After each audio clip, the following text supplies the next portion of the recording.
How are we going to go about beating the blues? How are we going to take a look at what are some of the strategies for dealing with the times when you're feeling really down? Now, I want to point out that feeling down is as normal as feeling up. Okay, all of us, we have times when we feel down and we have times when we feel up. That's about being human. These are normal emotions. The problems come when there's far more of feeling down than feeling up.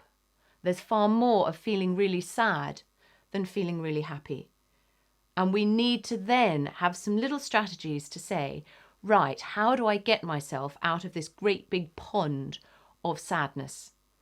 Because it's not a happy place for obvious reasons.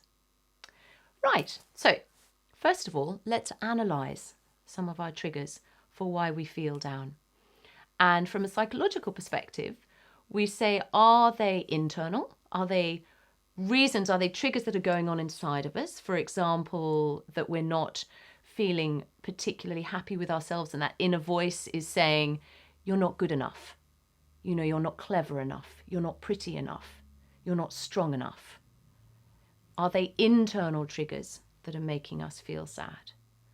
Or are they external triggers? Are they the people around us?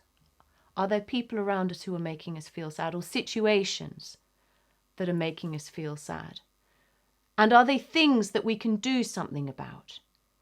Okay, so understand first of all, what are your triggers for feeling down? And actually, you know what? Write them down. Type them into your phone. Make a point of it, because in order to put together strategies that are effective for you, you really need to understand, well, what is the problem in the first place?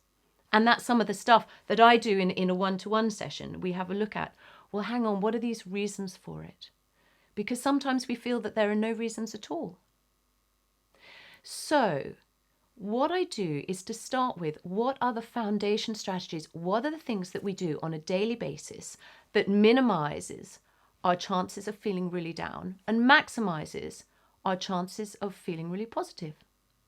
And they might be things like keeping a sunshine book, which I have mentioned in previous videos. And basically it's that habit at the end of the day of looking back on the day and pulling out, these are the positive things that have happened to me.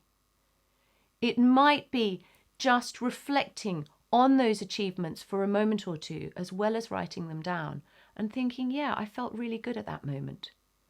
So some of these foundation strategies, some of these things we do on a daily basis, what makes you feel happy on a daily basis? Perhaps it's talking to someone who always puts you into a really good mood. Maybe it's someone at school, maybe it's someone at home. Think of what's the stuff that you can do regularly that puts back into you and reminds you all of the things about which to feel happy. Then we also need to have, so those are the foundation strategies. We also need to have what I call on-hand strategies, things that we have just to sort of top us up at moments when we're feeling super flat. And maybe it's a quote, maybe it's a picture, maybe it's a photograph that we just go, we were feeling bad, but I've just remembered. It might be something taken from our sunshine book that reminds us to feel how to feel positive again. Because remember, when we're feeling really low, it can be very difficult to be feeling positive. So what are some of those on-hand strategies? Perhaps you can put together your own phrase or some positive words, or to have that phone number of someone who's always guaranteed to put you into a good mood. But kind of better not to be reliant on an external person, but to have something that over which you have total control and that you can do to make yourself feel better.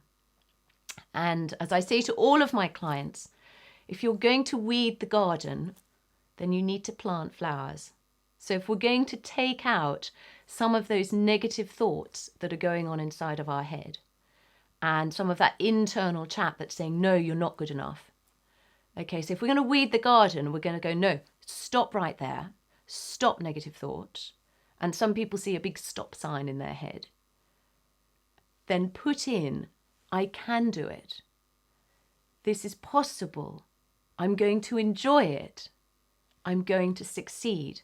Plant those flowers, plant those positive thoughts back into your head. And just remember, these are skills.